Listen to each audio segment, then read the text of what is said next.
자, 사랑하는 우리 오늘의 쉬운 경제 학생 여러분, 그리고 오늘도 파란불 켜진 계좌를 보며 한숨과 희망 사이를 오가는 구독자 여러분, 다들 자리에 앉으셨습니까?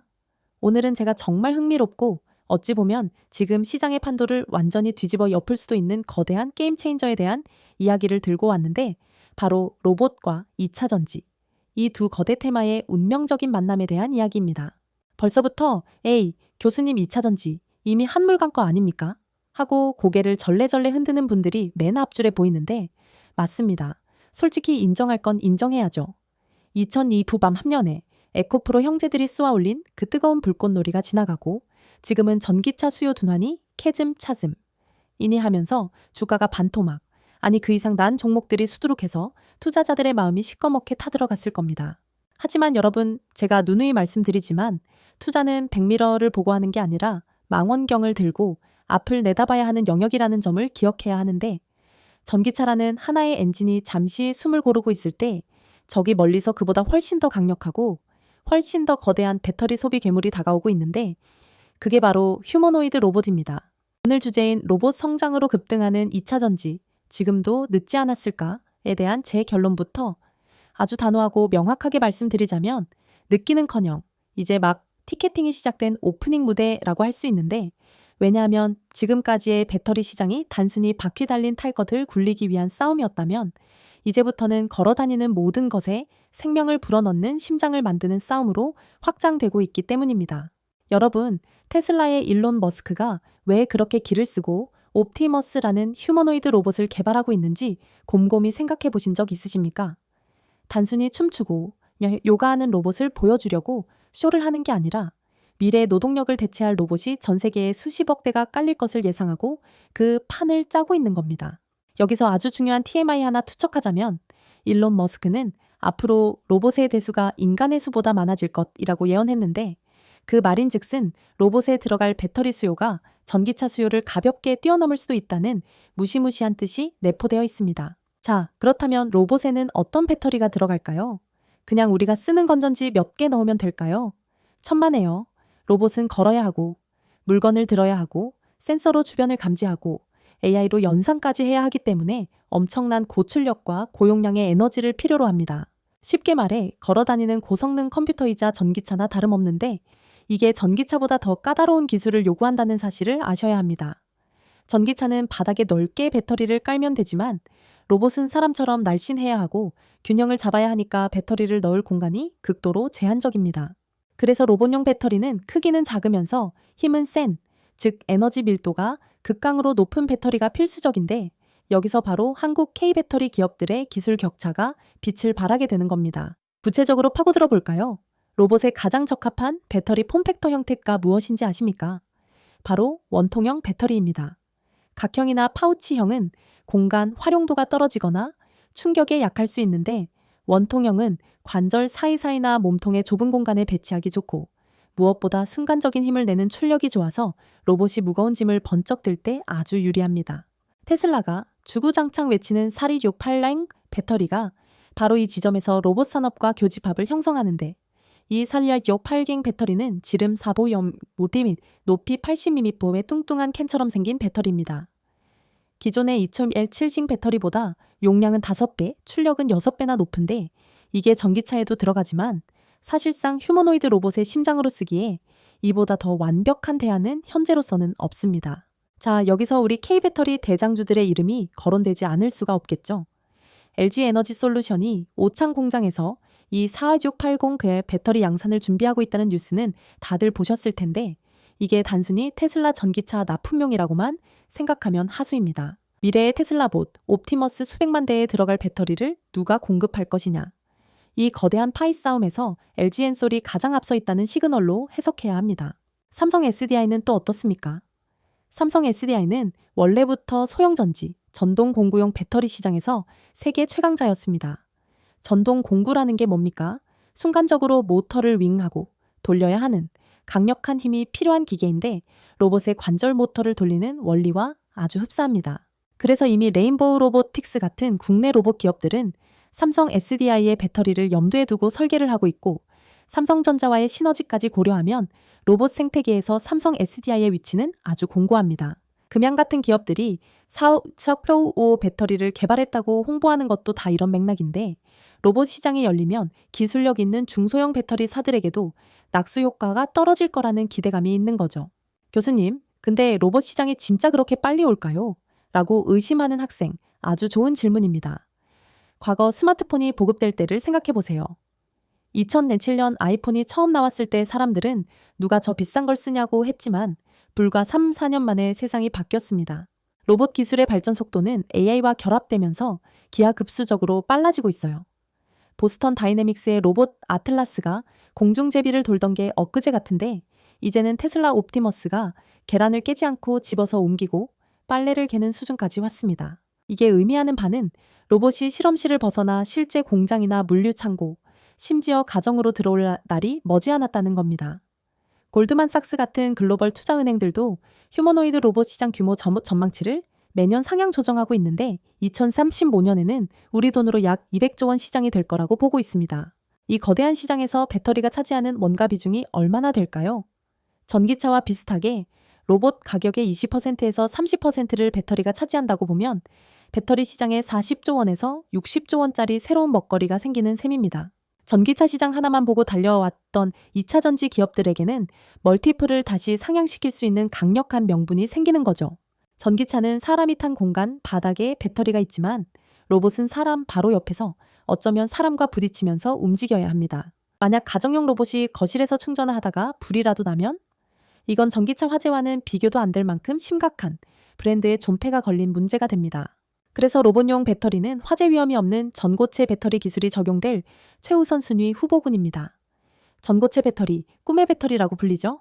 액체 전해질 대신 고체를 써서 불이 안 나고 에너지 밀도도 높은데 전기차에 적용하기엔 아직 너무 비싸고 대량 생산이 어렵다는 단점이 있습니다. 하지만 로봇은 전기차보다 배터리 용량이 작게 들어가기 때문에 가격 저항이 상대적으로 덜해서 전고체 배터리를 먼저 탑재할 가능성이 아주 높습니다. 삼성 SDI가 전고체 배터리 파일럿 라인을 가동하고 2027년 양산을 목표로 하고 있다는 사실, 이게 로봇 테마와 엮이면 주가 폭발력은 상상을 초월할 수 있습니다. 또 다른 기술적 포인트는 충전 속도와 수명입니다. 로봇이 2시간이라고 4시간 충전해야 한다면 누가 그 로봇을 쓰겠습니까? 최소 8시간, 인간의 근무 시간만큼은 연속으로 작동하거나 아니면 5분 만에 급속 충전이 되어야 생산성이 나옵니다. 이를 위해 실리콘 음극자에 같은 신소재가 필수적으로 들어가야 하는데 대주전자재료 같은 기업들이 주목받는 이유가 바로 여기에 있습니다. 실리콘 음극재를 섞으면 충전 속도가 획기적으로 빨라지니까요. 자, 여기까지 들으면 배터리 셀 업체랑 소재 업체 다 좋구나 생각하실 텐데 여기서 놓치면 안 되는 게 바로 폐배터리 리사이클링입니다. 로봇은 전기차보다 교체 주기가 짧을 수도 있고 격렬하게 움직이다 보니 배터리 수명 저하가 빨리 올 수도 있습니다. 수천만 대의 로봇에서 쏟아져 나올 폐배터리를 처리하고 거기서 리튬, 니켈 같은 광물을 다시 뽑아내는 순환 경제 시스템, 성일 하이텍이나 세비캠 같은 기업들이 로봇 시대의 숨은 수혜주가 될 수 있다는 인사이트도 챙겨가셔야 합니다. 다시 시황으로 돌아와서 지금 2차 전지 주가가 바닥을 기고 있는 이 시점이 왜 기회인지 역설적으로 설명해 드리겠습니다. 주식시장 격언에 공포에 사서 환희에 팔아라 라는 말이 있죠. 지금 2차 전지 관련 뉴스 댓글들을 보면 온통 욕설과 비관론 뿐입니다. 전기차 끝났다, 배터리 거품 터졌다는 이야기가 들릴 때가 바로 밸류에이션 부담이 완전히 제거된 시점이라는 겁니다. 에코프로가 150만 원 갈 때는 사고 싶어서 안달이 났던 사람들이 지금 로봇이라는 새로운 전방 산업이 열리고 있는데 주가는 전기차 둔화라는 악재만 반영하고 있으니 이 괴리갭가 메워지는 순간 엄청난 슈팅이 나올 수밖에 없습니다. 게다가 중국 배터리 업체들의 추격이 무섭다고는 하지만 미국과 유럽이 중국산 로봇과 배터리를 그냥 두고 볼까요? 데이터 보안 문제, 해킹 우려 때문에 중국산 로봇의 서구권 진출은 전기차보다 훨씬 더 강력한 제재를 받을 겁니다. 로봇이 카메라로 우리 집 내부를 다 찍고 다니는데 그 데이터가 중국 서버로 넘어간다? 상상만 해도 끔찍하죠. 그래서 결국 미국 로봇 기업들은 한국산 배터리를 쓸 수밖에 없는 구조적 환경이 조성되고 있다는 점, 이게 우리 K배터리의 든든한 해자 모아가 되어줍니다. 구체적인 수치를 들어볼까요? 시장조사기관들의 자료를 종합해 보면 서비스 로봇 시장은 연평균 20% 이상 성장하고 있고 산업용 로봇도 꾸준히 늘어나고 있습니다. 특히 물류 로봇 AMR, AGV 시장은 아마존이나 쿠팡 같은 기업들의 자동화 투자로 매년 30%씩 커지고 있는데 이 로봇들 전부 배터리로 굴러갑니다. 눈에 보이는 휴머노이드뿐만 아니라 공장 바닥을 기어다니는 서빙 로봇, 청소 로봇, 배달 로봇들이 전부 잠재적인 배터리 고객이라는 뜻입니다. 여러분이 식당에서 마주치는 서빙 로봇 하나에도 수십만 원어치의 배터리 팩이 들어갑니다. 이게 전 세계 식당으로 퍼진다고 상상해 보세요. 전기차 한 대보다는 작지만 계속 Q로 밀어붙이는 물량 공세가 가능한 시장입니다. 자, 그리고 또 하나 흥미로운 포인트는 로봇 기업과 배터리 기업의 합종 연횡, 파트너십입니다. 현대차 그룹이 보스턴 다이내믹스를 인수했고, LG전자는 클로이 로봇을 밀고 있고, 삼성전자는 레인보우 로보틱스 지분을 샀죠. 이 대기업들이 로봇을 만들 때 당연히 계열사나 협력 관계에 있는 배터리사의 제품을 우선적으로 채택할 겁니다. 현대차 로봇에는 SK온이나 LG엔솔 배터리가, 삼성 로봇에는 삼성 SDI 배터리가 들어가는 그림 너무나 자연스럽지 않습니까? 이런 캡티브 마켓 계열사 내부 시장을 확보하고 있다는 것만으로도 한국 배터리 기업들은 기본 매출을 깔고 가는 겁니다. 반면 스타트업 로봇 기업들은 배터리 수급이 불안정할 수 있기 때문에 안정적인 공급망을 갖춘 한국 업체들에게 제발 배터리 좀 달라 고 줄을 설 가능성이 큽니다.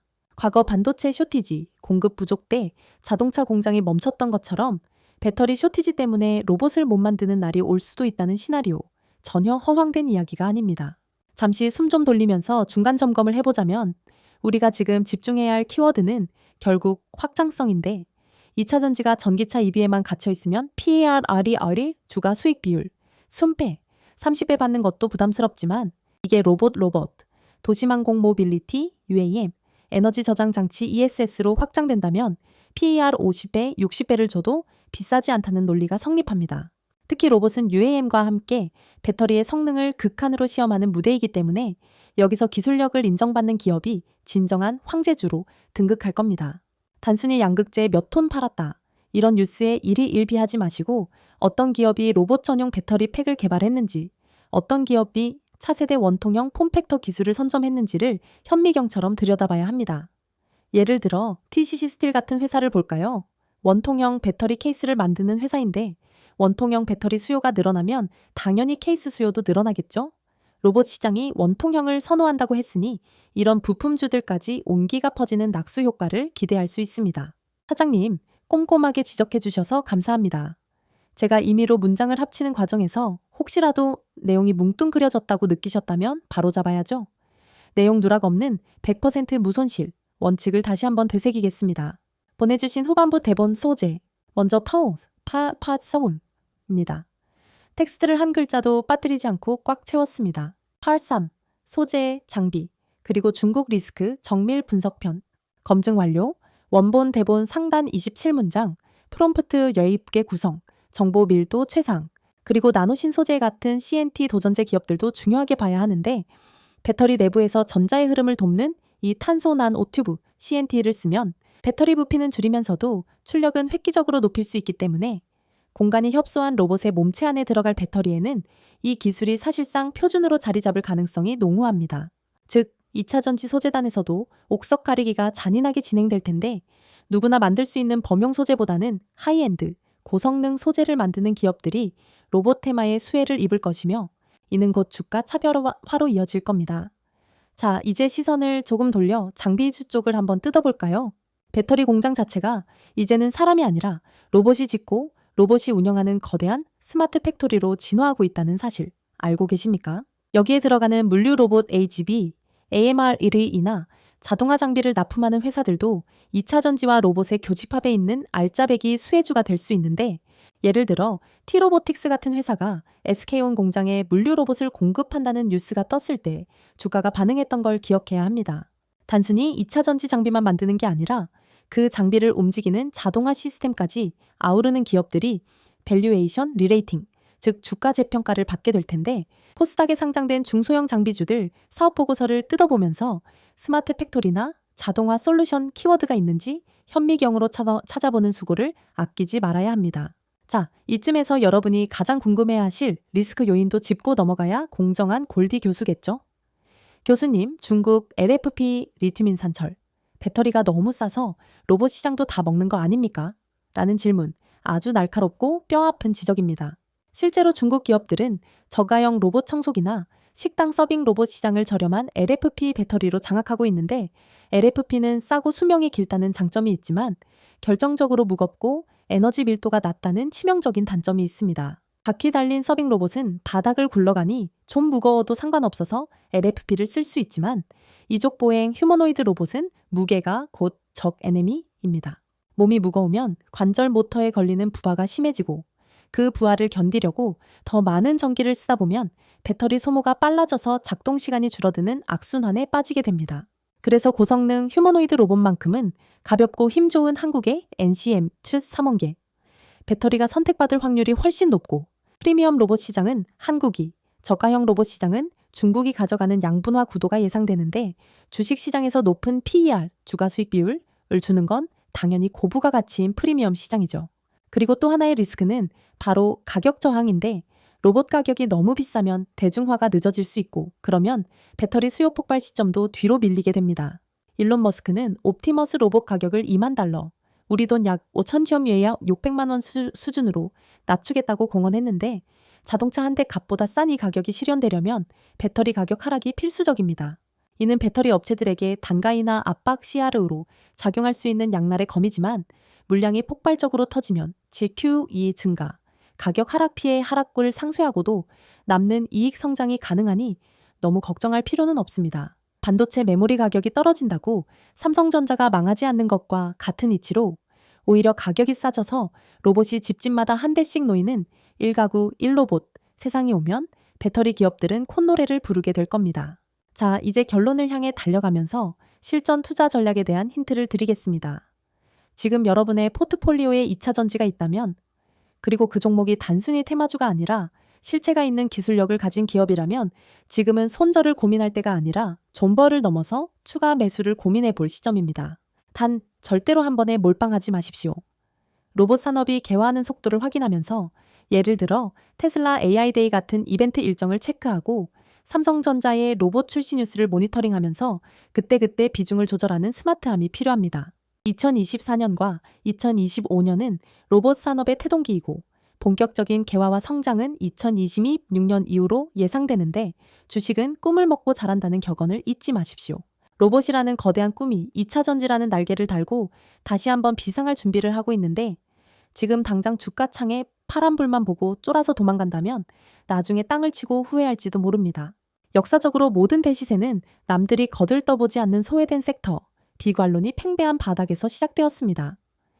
지금 2차 전지가 딱 그런 모양새인데, 기관과 외국인들이 공매에도 치고 리포트로 때리면서 개인 투자자들을 털어내고 있는 지금이 역설적으로 바닥권일 가능성이 매우 높습니다. 제가 좋아하는 말이 있는데, 비관론자는 명성을 얻고 낙관론자는 부를 얻는다는 말입니다. 로봇과 배터리가 만들어낼 미래에 대해 공부하고 확신을 가진 사람만이 다가올 상승장을 온전히 누릴 자격이 있습니다. 생각의 틀을 깨야 돈이 보입니다. 배터리 셀만 보지 말고 소재, 부품, 장비, 그리고 리사이클링까지 밸류체인 전체를 로봇이라는 새로운 안경을 쓰고 다시 바라봐야 합니다. 그러면 그동안 안 보이던 보석 같은 종목들이 눈에 들어오기 시작할 겁니다. 오늘 제가 드리는 말씀이 뜬구름 잡는 소리처럼 들릴 수도 있겠지만, 3년 뒤, 5년 뒤에 이 영상을 다시 찾아와서 교수님 말씀이 맞았네요, 그때 살 걸 그랬습니다 라고 성지순례 댓글을 달게 될 거라고 저는 확신합니다. 경제의 큰 흐름은 거스를 수 없는 강물과 같습니다. 인구 감소, 노동력 부족, 고령화, 이 모든 메가 트렌드가 가리키는 종착점은 결국 로봇이고, 그 로봇을 움직이는 건 오직 배터리뿐이라는 이 명제는 흔들리지 않는 팩트입니다. 2023년의 영광을 뒤로하고 고통받고 있는 2차 전지 투자자 여러분, 이것은 단순한 위로가 아니라 냉철한 데이터와 미래 전망에 근거한 전략입니다. 로봇 시대의 도래가 2차 전지 산업에 미칠 파급력을 믿고 긴 호흡으로 시장을 바라보신다면 반드시 웃는 날이 올 것입니다. 오늘 수업은 여기까지입니다. 다들 다음 시간까지 배터리 공부 게을리하지 마시고 건강 챙기십시오.